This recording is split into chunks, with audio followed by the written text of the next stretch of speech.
Assalamualaikum warahmatullahi wabarakatuh.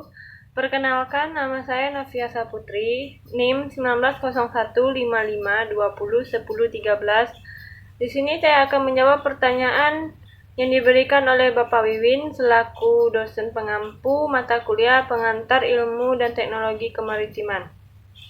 Baiklah, langsung yang ke pertanyaan yang pertama, yaitu apa yang dimaksud dengan ekosistem maritim? Ekosistem adalah suatu sistem ekologi yang terbentuk oleh hubungan timbal balik tak terpisahkan antara makhluk hidup dengan lingkungannya.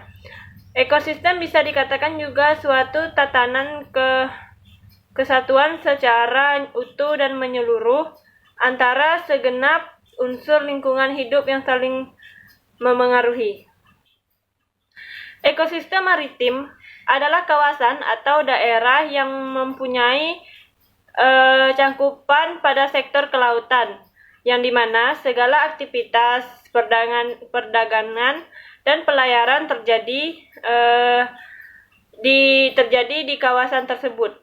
Ekosistem laut adalah salah satu ekosistem di dunia yang di dalamnya terdapat berbagai macam spesies yang memiliki proses dan komponen-komponen kehidupan lainnya yang terdapat di dalamnya.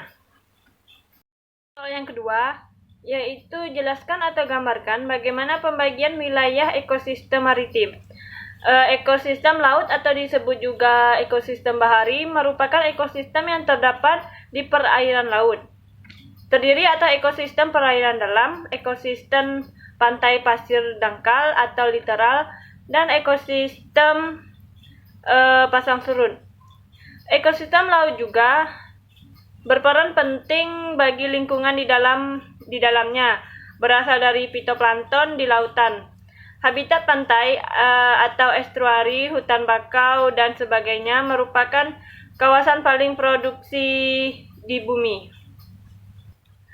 Berikut akan saya tampilkan gambar pembagian wilayah ekosistem maritim.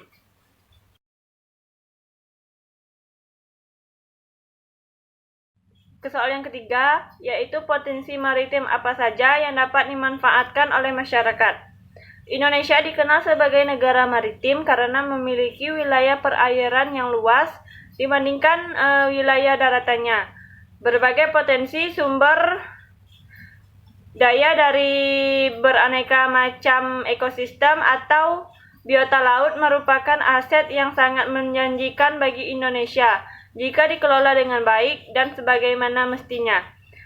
Di antaranya potensi terumbu karang, potensi perikanan, potensi rumput laut, potensi padang lamun, dan potensi hutan mangrove. Potensi terumbu karang.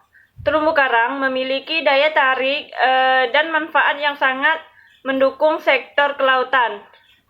Sebagai tempat berlangsungnya kehidupan dan perkembangbiakan beraneka ragam jenis ikan-ikan dan biota laut yang bisa dijadikan obat, oleh karenanya terumbu karang memiliki nilai ekonomis yang tinggi.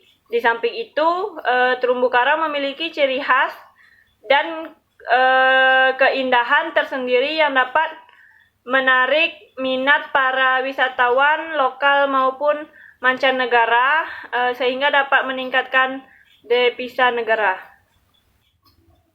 Potensi perikanan. Wilayah perikanan pasti tidak dapat dipisahkan dengan perihal perikanan. Potensi perikanan memiliki peranan penting dalam meningkatkan ekonomi serta memenuhi kebutuhan pangan masyarakat Indonesia. Potensi ini dimanfaatkan oleh sebagian besar masyarakat yang berprofesi nelayan sebagai mata pencaharian yang utama.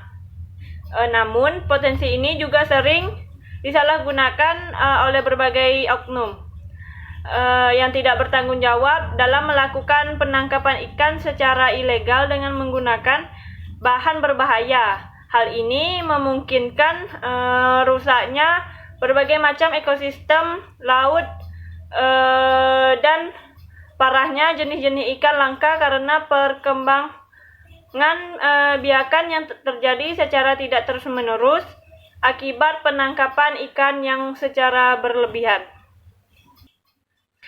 Potensi rumput laut. Sama halnya dengan perikanan. Rumput laut juga telah dikenal sebagai bertahun-tahun karena pada umumnya dapat dimanfaatkan sebagai bahan makanan maupun minuman. Namun, sering berkembangnya zaman dan teknologi, rumput laut juga dapat digunakan dalam pembuatan tekstil, kosmetik maupun dalam bidang farmasi. Rumput laut memiliki jenis yang beraneka ragam. Di antaranya jenis ganggang merah yang banyak dikonsumsi karena mengandung agar-agar dan lain-lain yang mengandung karbohidrat yang besar, dan ada pula ganggang coklat yang memiliki kandungan karbohidrat yang sama dengan ganggang merah. Yang keempat yaitu apakah ada permasalahan-permasalahan yang mengancam ekosistem laut khususnya di Kepri? Ada, yaitu tumpahan minyak. Kondisi perairan akibat tumpahan minyak yang menyebabkan kondisi laut menjadi rusak. Setiap tahunnya selalu ada musibah tahunan berupa pencemaran laut oleh minyak hitam seperti sludge oil. Ini tidak hanya terjadi di satu tempat. Musibah ini selalu terjadi di daerah Bintan dan Batam, pantai-pantai Lagoy dan Trikora. Bintan selalu menjadi daerah yang setiap tahun harus dibersihkan dari limbah minyak hitam. Sementara untuk di Batam, minyak hitam selalu mencemar pantai Nongsa. Hingga saat ini, perairan Kepulauan Riau masih belum aman dari ancaman pencemaran limbah minyak hitam atau sludge oil. Kondisi ini menjadi fenomena yang tidak hanya terjadi sekali namun berulang kali. Khususnya tumpahan minyak merupakan salah satu jenis pencemaran yang pengaruhnya cukup besar dalam jangka panjang. Faktanya, hal tersebut terjadi di perairan Kabupaten Bintan yang dilakukan oleh oknum-oknum yang tidak bertanggung jawab terhadap persoalan ini sehingga berdampak bagi lingkungan. Meski sudah ada ancaman hukuman untuk pelaku perusak lingkungan itu, namun sampai saat ini belum ada yang pernah tertangkap, dan musibah tahunan itu terus terjadi di setiap penghujung tahun. Kesalahan yang terakhir atau yang kelima, coba cari 5 penelitian yang berbeda oleh dosen atau mahasiswa umrah tentang pemanfaatan atau pengelolaan atau interaksi atau teknologi terhadap potensi ekosistem maritim. Yang pertama ada Azminar Yuliana di jurusan Budidaya Perairan sebagai mahasiswa umrah dengan judul penelitiannya Keanekaragaman Ekosistem Perairan Laut sebagai potensi untuk dibudidaya pada tahun November 2018. Yang kedua ada Muhammad Azriansyah di jurusan Budidaya Perairan sebagai mahasiswa umrah dengan judul penelitiannya Manfaat Ekosistem Laut bagi Hutan Mangrove jenis nipah pada tahun Maret 2018. Yang ketiga ada Hengki Irawan SPIMPMSE sebagai dosen di budidaya perairan di umrah dengan judul penelitiannya yaitu Kajian Daya Dukung dan Strategi Pengelolaan Ekosistem Mangrove untuk Kegiatan Ekowisata di Kota Rebah, Kelurahan Air Raja, Kecamatan Tanjung Pinang Timur pada tahun 2015.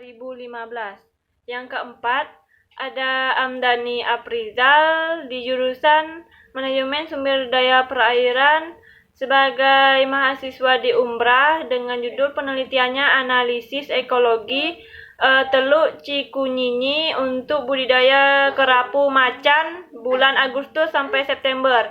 Yang kelima ada Ramadan Madan di jurusan Budidaya Perairan sebagai mahasiswa umrah dengan judul penelitiannya Pengaruh Ekosistem Laut Terhadap Budidaya pada tahun November 2018. Sekian dari saya ucapkan wabillahi taufiq wal hidayah. Wassalamualaikum warahmatullahi wabarakatuh.